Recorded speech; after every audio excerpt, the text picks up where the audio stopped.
Hello and welcome to Elizabeth's Craft Room. Today I'm going to show you how to make this cute little basket. I did a little twin-handled version in my February classes. We also made a load of little matching cards and envelopes as well. So we did the whole project. I'm just going to show you the basket today. So I'll just put these to one side. So the basket is made using our lovely new berry basket big die from Stampin Up. We're going to use one sheet of A4 cardstock, and I'm using today pink pirouette, and we can cut both pieces at once because it's a big die. Now just bringing in my big shot here.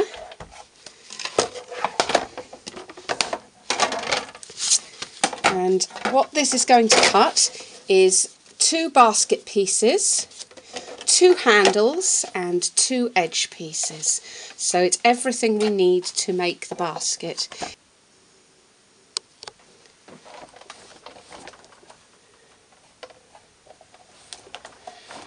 So I'll just put that through. I had to pause halfway in the middle of that roll as my batteries ran out in my camera. Here we go. So, the next thing I'm going to do is pop these little pieces out here. And this is going to form our little pieces in our basket. And you can see that these are also pre-scored by the big die. And usually with scores you would only put through one at a time, but you can get away with it with this. It's working fine just on one pass, and then you can make the whole basket in one pass. It makes it all a little bit quicker. So that's the shape we're going to make. It's going to come out just a little bit at the corners, as I'll show you. So that's how it's going to work. But we're going to want to stamp that. We're also going to want to stamp the little border that goes around the top here and holds the basket together, and also the handles. So the first thing I'm going to do is I'm going to join, just reinforce those scores, and I'm going to join these pieces together, and that will just make sure I'm stamping on the right side. Ask me how I know that you have to do that. So that'll join those 2 pieces together and get those straight. So that's ready to stamp. There's my 2 handles ready to stamp, and my 2 basket pieces. So let's bring in some ink, which we're going to use the Blushing Bride.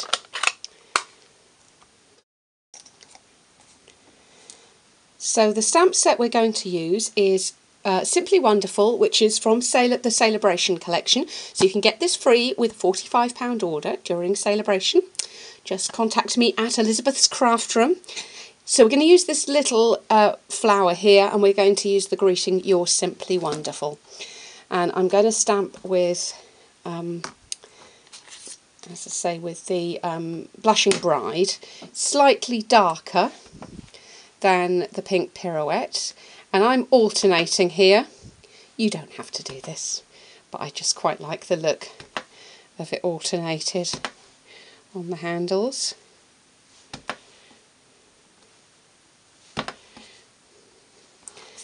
And I'm going to go ahead and go round this one. I'm not going to alternate, so I'm just going to have this one way up. And by joining them together, you don't get any break in the pattern as you go along. Which, when I did my first one, I did have a little break going on there. So I'll just pause there. I shall go back and finish those off. And then on these, what you want is you want your pattern to be quite low down, so only just above your little pieces here, and your little baskety bits. And what I did was to fit 3 in.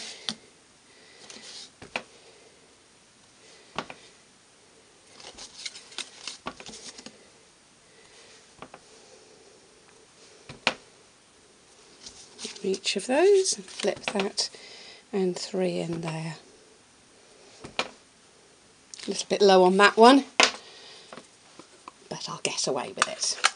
Okay, so the other thing I did to actually make these stand out a little bit more was to highlight the centres with some white chalk marker.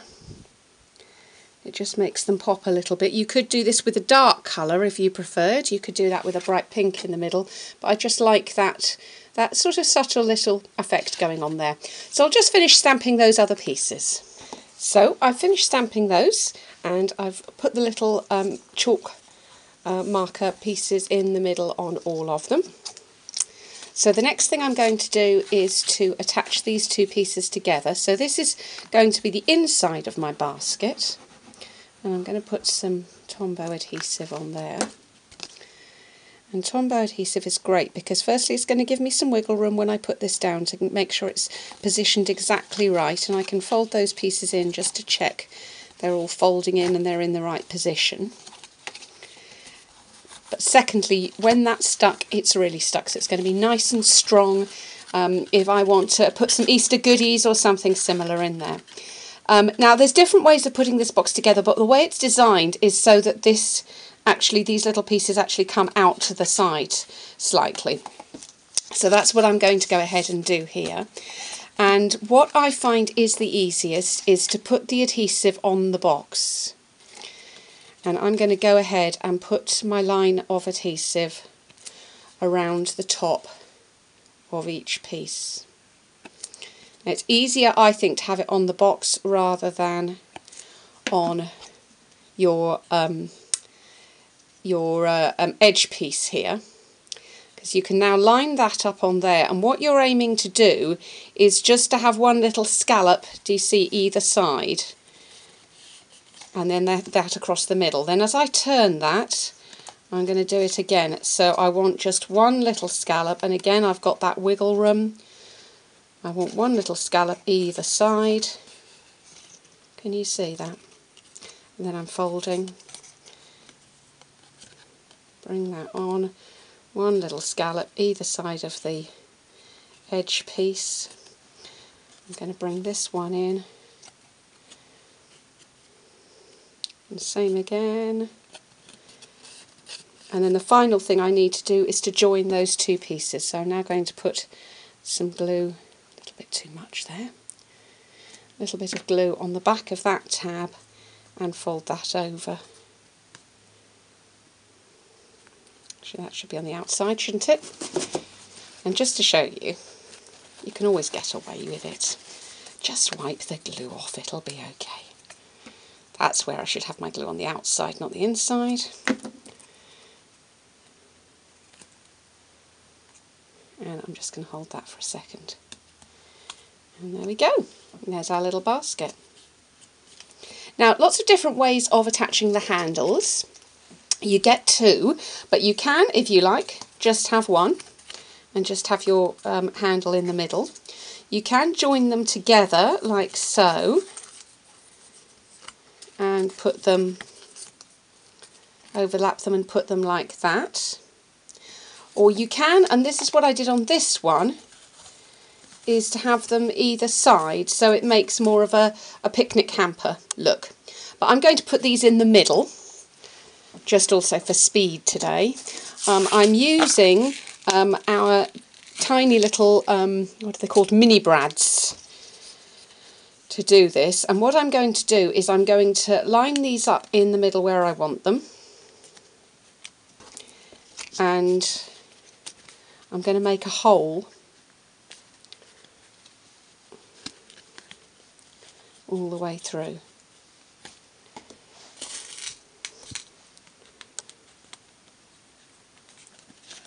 Whoops.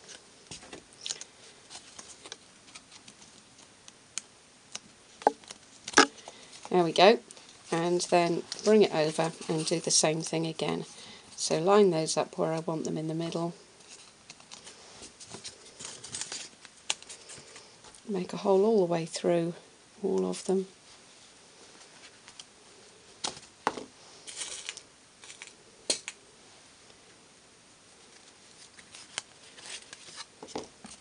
And and I'm going to open that back up. And there you go. So it's a different sort of handles attachment, but both looking very pretty. I think you'll agree. So if you want to, you can go ahead and make some little cards. These are all made with that Simply Wonderful stamp set. So we've got a little "You're the Best" and "Thanks so much" and "To a Great Friend" and "So Happy for You." And I think they're really quite sweet to put those in there. I've made little diddy envelopes using the envelope punch board to go and fit into the fit in there. And in case you're wondering the sizes, let me just tell you. So the sizes of those cards are going to be, let's just open it and do it. So that is 5.5 inches scored at 2 3/4 for the little cards, and the envelopes are coming out just slightly bigger. They're coming out at 3-inch square envelopes. So one final thing I want to do is to put a little greeting onto the front of the box, and this again is from that stamp set. It says "You're Simply Wonderful," and I'm just going to stamp that, put it on a little bit of cardstock. I'm stamping that in Memento ink. Dries nice and quickly as well. And I'm just going to make some little flag ends. You cut up in the middle first, makes it easier